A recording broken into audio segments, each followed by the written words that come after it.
Avant de prier. Acte.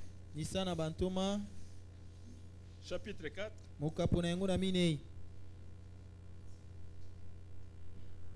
savez, c'est quand les apôtres ont été menacés.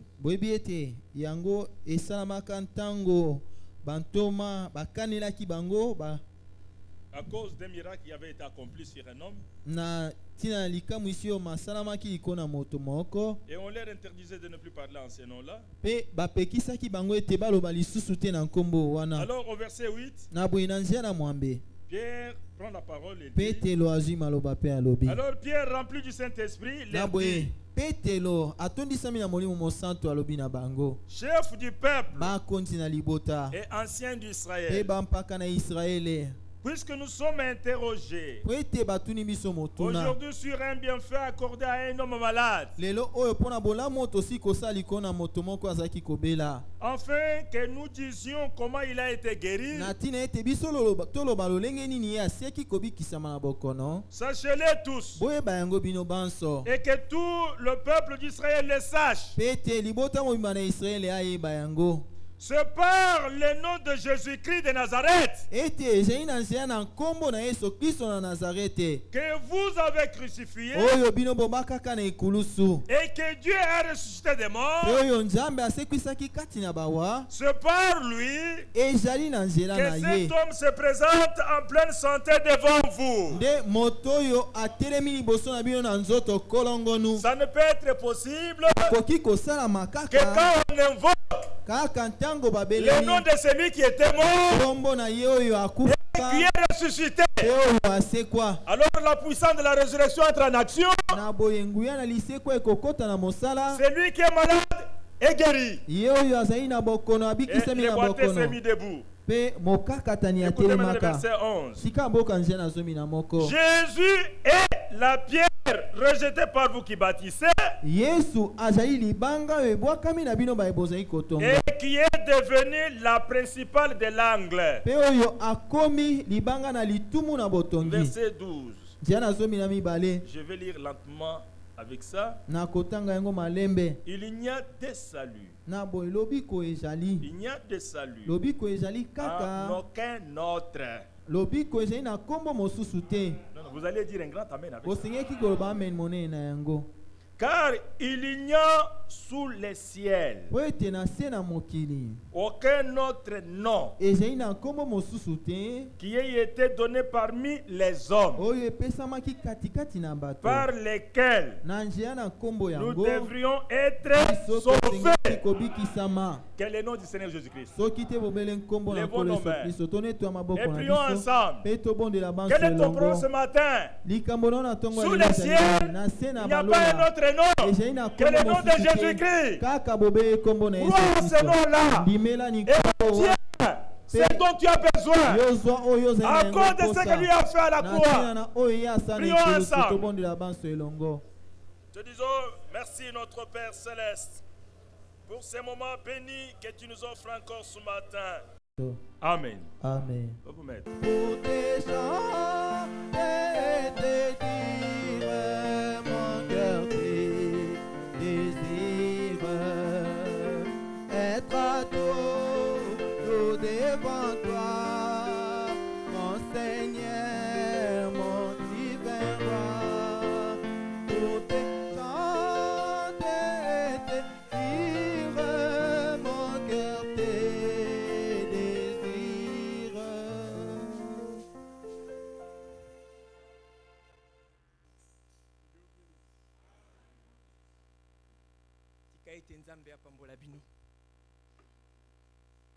Notre sœur Rose avait demandé de chanter. C'est la sœur Rose qui avait demandé de chanter.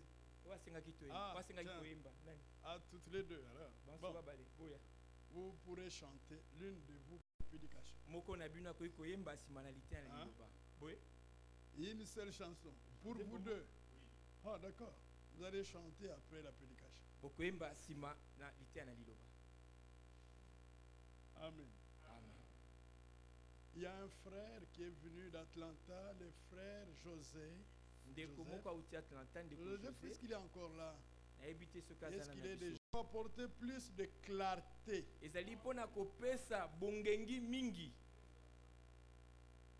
Dans la connaissance que vous avez des choses de Dieu. Et nous connaissons les principes. Toute question biblique doit avoir une réponse biblique. Parce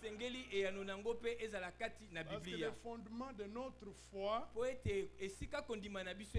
c'est la parole écrite de Dieu. Nous ne sommes pas obligés de croire à ce qui n'est pas biblique. Même si c'est Branham qui le dit. Si c'est Franck qui le dit. Nous ne devons pas croire à ce qui n'est pas biblique. Amen. Dieu ne jugerait pas le monde sur base de déclarations de Branham, ni sur base de la doctrine catholique ou protestante. Dieu jugera le monde sur base de la Bible. C'est ça le livre de Dieu. Tout ce qui n'est pas biblique, que ce soit dans notre connaissance ou dans notre vie, ça ne tient pas devant Dieu. Pourquoi quand on prêche, soyez attentifs à l'esprit. L'esprit exerce le discernement dans votre vie. Par l'esprit, vous saurez que cette chose que je suis en train de faire n'est pas correcte. Cette chose que je suis en train de dire n'est pas correcte. Alors vous allez à Dieu pour en avoir la délivrance. Est-ce que c'est clair ça? Dans cela qui consiste la préparation. Il s'agit d'être en accord avec la parole de Dieu. Si votre comportement, si vos paroles ne sont pas en accord avec la vie de Dieu, avec la parole de Dieu, avec l'esprit de Dieu, ne vous trompez pas.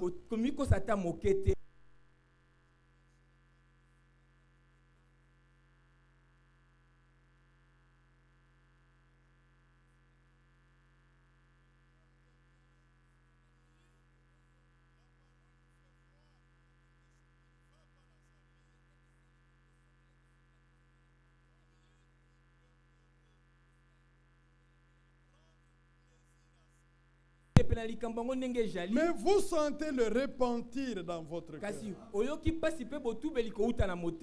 Vous pleurez devant Dieu pour que sa grâce puisse vous sortir de ces choses-là.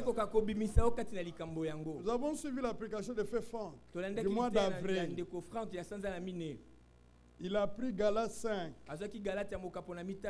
Prenez Galates 5. Hein? Galates 5.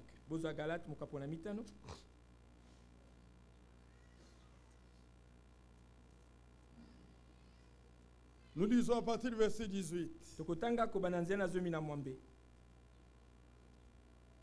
Ce que nous allons dire ici, ça, le frère Franck l'a dit à l'épouse dans le monde entier sur Internet.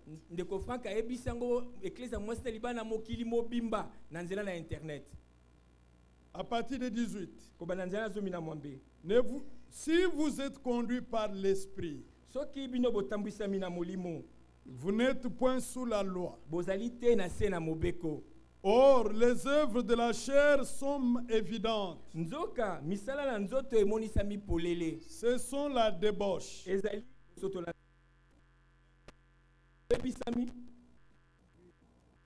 le déréglage, dans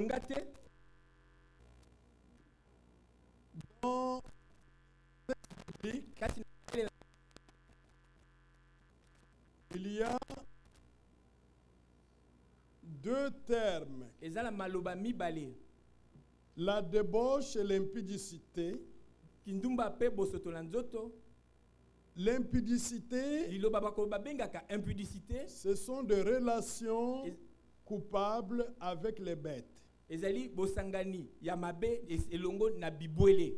En réalité, c'est ce qui a eu lieu dans le jardin d'Éden. Solo penzande yango esalamaki na elanga na Edeni. Le serpent était un animal de champ. Diabolo nyoka azalaki nyama pe na moto. Il a eu des relations intimes avec Ève.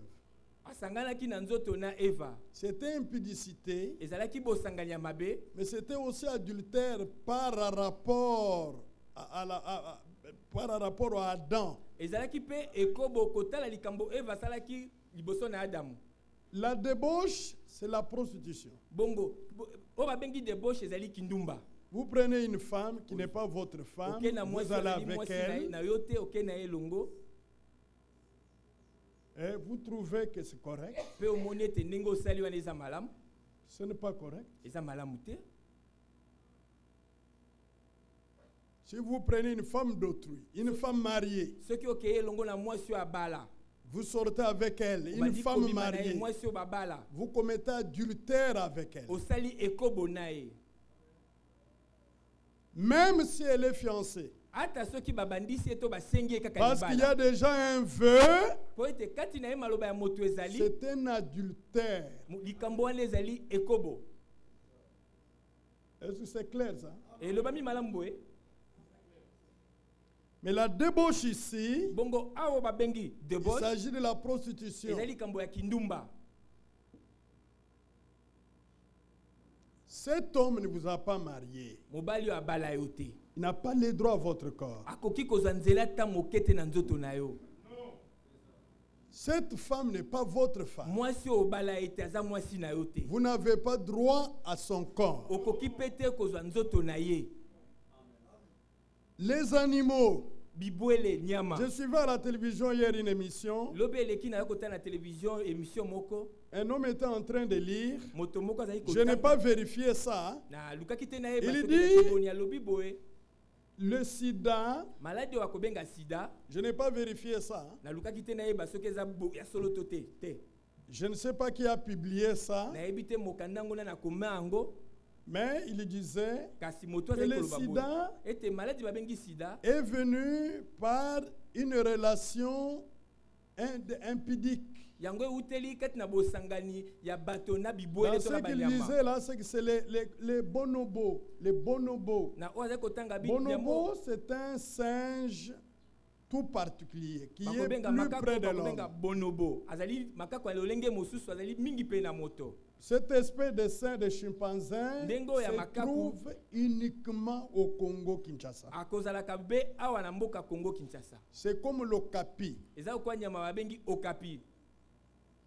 Nous avons un autre frère qui pourra aller dans la province orientale parce qu'il doit travailler dans un organisme international qui protège les okapis. Si tout va bien, il pourra aller travailler là-bas. Les frères, tu es là, frère. Que Dieu te bénisse. Les okapis ne se trouvent qu'au Congo-Kinshasa.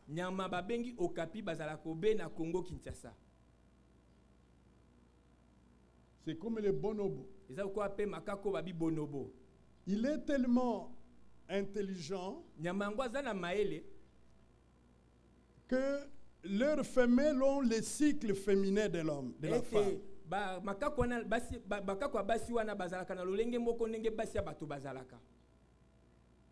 Ils ont de longs bras, les bonobos ont de longs bras. La composition génétique des bonobos,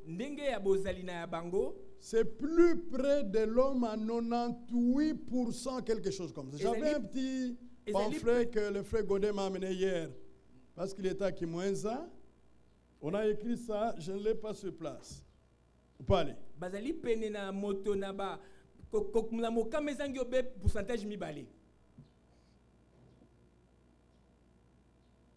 Plus de 98%. On en a 98.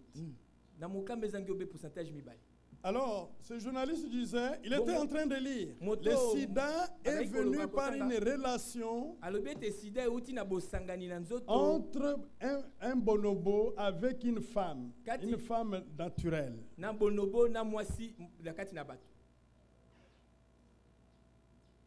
Et vous savez que dans cet âge, ce genre de relations ont eu lieu, même ici à Kinshasa. Les animaux avec les hommes. En Europe, ça existe. Même avec les chiens, ça existe. Vous remarquez que la corruption qui était au commencement dans le jardin d'Éden est manifestée sur la terre maintenant. C'est pour montrer que le retour du Seigneur est très proche. Revenons à la lecture. L'idolâtrie, la magie, les rivalités, les querelles, les jalousies, les animosités, les disputes, les divisions, les sectes, l'envie, l'ivrognerie, les excès de table et les choses semblables. Je vous dis d'avance, comme je l'ai déjà dit, que ceux qui commettent de telles choses n'hériteront point le royaume de Dieu. Alors le frère Franck dit, Dieu ne prendra jamais dans sa gloire un homme prostitué, une femme prostituée. Amen. Jamais il ne prendra. Le ciel n'est pas un enfer. Ces choses doivent être allées en enfer. C'est là où ça doit être jugé. Ça n'ira pas dans la gloire. Est-ce que vous comprenez? Alors il déclare, il dit, l'épouse doit en être totalement dépouillée. Amen. Et quand on dit ça, il y en a d'autres qui veulent vivre comme païens. Il dit non, frère, ça c'est la loi. Non, quelle loi? La loi est bonne. Quelle loi? Ça c'est la vie de Dieu. Ou vous l'avez ou vous ne l'avez pas. Si vous l'avez, vous glorifiez le Seigneur. Si vous ne l'avez pas, allez à Dieu.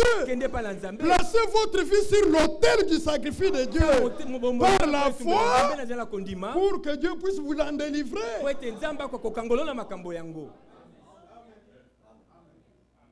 Alors, l'évangile est prêché dans le but d'être totalement dépouillé de ces choses. Alors il y a des malins là, comme il travaille à un endroit où il n'y a pas sa femme, où il n'y a pas les frères qui les connaissent, il sort avec les filles, ainsi de suite. Vous vous trompez vous-même. Ça vous bloque dans votre marche. Amen. Ceux qui croient à la parole de Dieu iront dans la gloire. Dieu a tranché ici. C'est la liste des exclus du royaume des cieux. Vous pensez que le Seigneur revient, il vous trouve ivrogne là, il vous prend, vous allez dans la gloire. Ça c'est quel ciel ça? Un tel ciel n'est pas le ciel de Dieu. Je n'aimerais même pas y aller. Vous comprenez notre prédication? Nous devons en être totalement dépouillés. Nous sommes dans Éphésiens.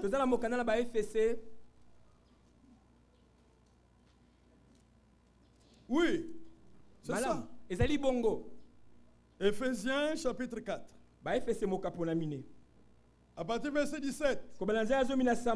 Voici donc ce que je déclare, ce que je dis, ce que je déclare dans le Seigneur. Vous ne devez plus marcher comme les païens. Ils marchent selon la vanité de leurs pensées. Ces choses appartiennent déjà au passé. Pour vous qui avez cru. Amen. Ça appartient au passé. Pour vous qui avez cru. Amen. Mais pour ceux qui n'ont pas cru, ils vivent encore dans ces choses. C'est pourquoi l'évangile les appelle. Les prix a été payé à Golgotha. Venez recevoir la vie gratuitement. Le pardon est là. La miséricorde de Dieu est là. Ne traînez pas les pas. Venez, Dieu vous appelle. Ouvrez votre cœur. Recevez la grâce de Dieu. Quittez cette position-là. Ça attire la colère de Dieu. Est-ce que c'est clair? Les païens ont l'intelligence obscurcie. Ils sont étrangers à la vie de Dieu. À cause de l'ignorance qu'il y a en eux. À cause de l'endurcissement de leur cœur. Ayant perdu tout sentiment, ils se sont livrés au dérèglement pour commettre tout esprit d'impureté jointe à la cupidité. Mais vous, ce n'est pas ainsi que vous avez appris Christ. Amen. Si du moins vous l'avez entendu. Et si conformément à la vérité qui est en Jésus, c'est en lui que vous avez été instruit à vous dépouiller, par rapport à votre vie passée du vieil homme qui se corrompt par les convoitises trompeuses. C'est dépouillé. Du vieil homme. Il a été mis à la mort avec tous ses œuvres, afin que quand vous croyez, vous soyez renouvelés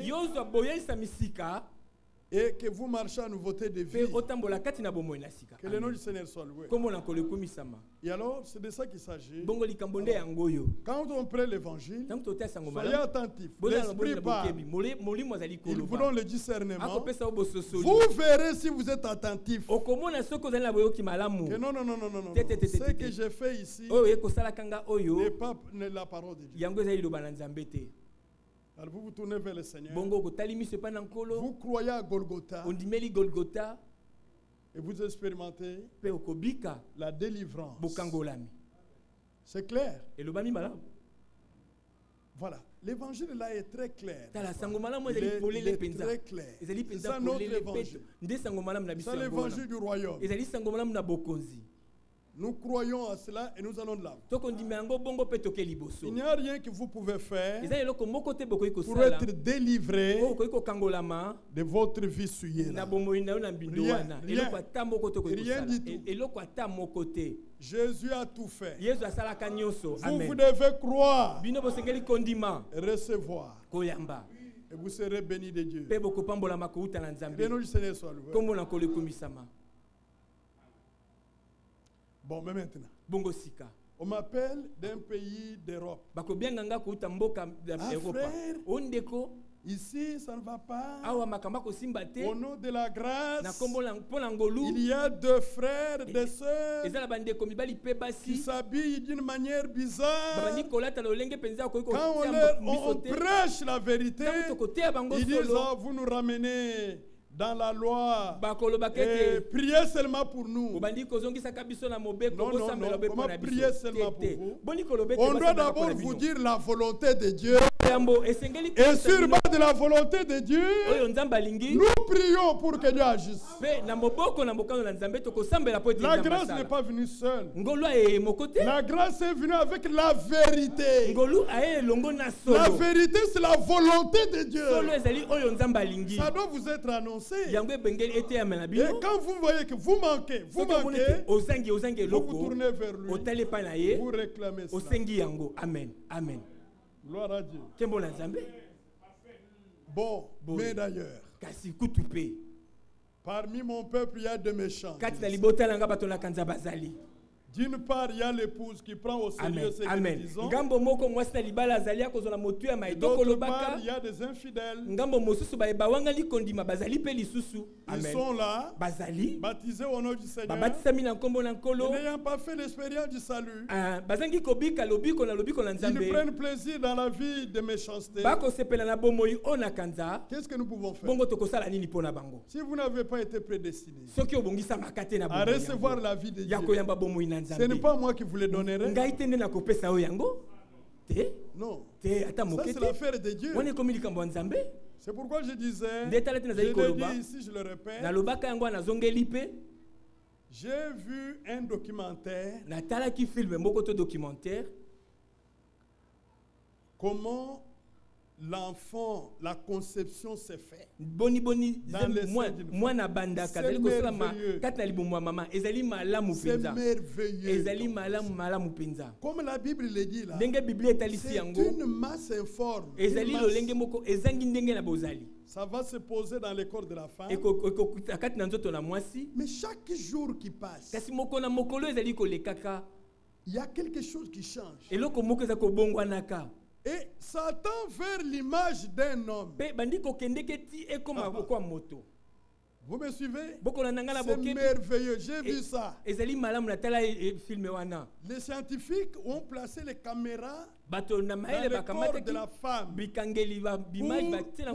pour filmer. C'est grand mystère. C'est un grand mystère. Et alors, vous voyez, comment la masse là, chaque jour, c'est en train d'être transformé, comme la Bible le dit. Psaume 139. Quand je n'étais qu'une masse informe, tes yeux me voyaient. Ça ne sert à rien de chercher à avorter. C'est rien, c'est coupable parce que Dieu voit ça. Vous supprimez une vie.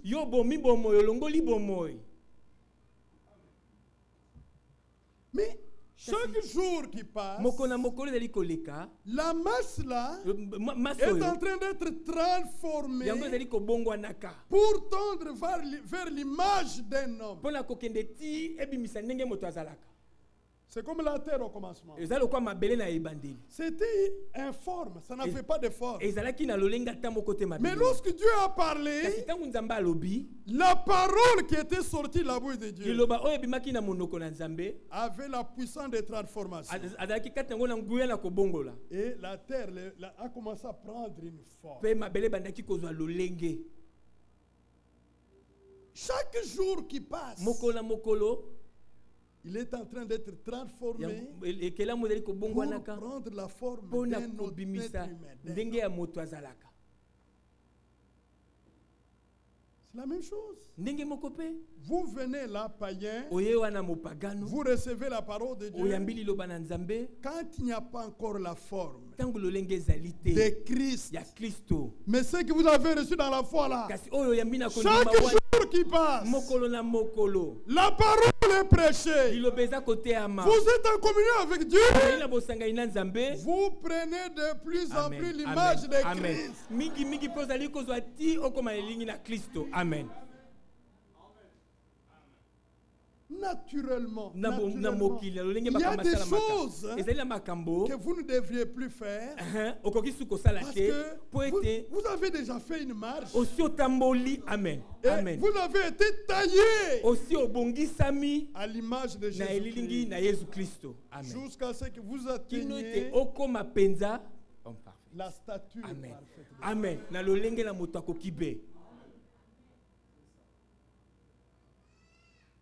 Est-ce que c'est clair? Et le bami malam? Très important. La parole prophétique, nous connaissons la parole. De quoi s'agit-il? Il y a des prophéties bibliques qui devaient s'accomplir dans notre âge. Dans le domaine spirituel, dans le domaine politique, et même dans le domaine économique. Il devait y avoir des phénomènes naturels, des catastrophes naturelles que la Bible avait annoncé d'avance. Tout cela arrive. Mais ce qui préoccupe Dieu, ce ne sont pas les catastrophes naturelles. C'est la préparation de l'Église. Alors, si nous voyons la parole prophétique, c'est pour voir à quelle heure nous sommes par rapport au retour du Seigneur.